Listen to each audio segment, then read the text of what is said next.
We've all read, heard, and said the word jumbo. Something that's big, really big. Jumbo shrimp, jumbo pack, jumbo jet. But where the heck does the word come from?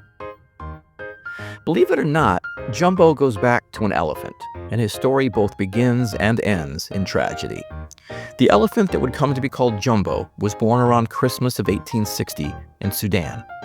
His mother was killed by poachers, and the infant Jumbo was captured and sold to an Italian animal dealer. After moving around Europe, including a brief stay in a Parisian zoo, Jumbo was moved to the London Zoo in the summer of 1865. Jumbo soon became a favorite of patrons because of his large size. At more than 10.5 feet tall, he was 20% larger than an average African elephant. His demeanor, however, was gentle, and he gave rides on his back to children, including those of Queen Victoria.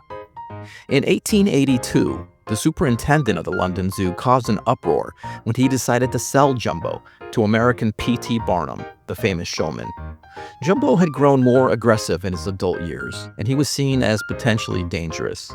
Still, more than 100,000 schoolchildren wrote letters to Queen Victoria, begging her to keep Jumbo in England. The pleas did not work, and Jumbo and his trainer, Matthew Scott, went to America after Barnum paid £2,000, or about $10,000 at the time, for the elephant. The money is equivalent to about $315,000 today.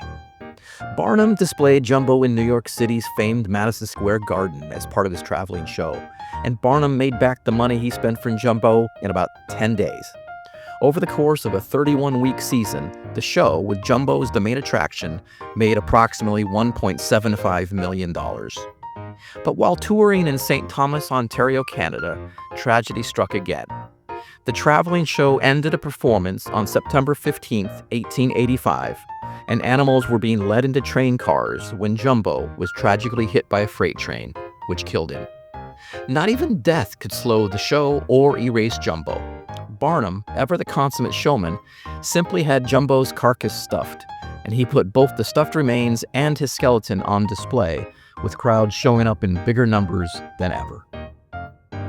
Barnum eventually donated Jumbo's stuffed remains to Tufts University and his skeleton to the American Museum of Natural History in 1889. While most of the remains were destroyed in a 1975 fire, the skeleton is still on display, and Jumbo's legend continues to live on.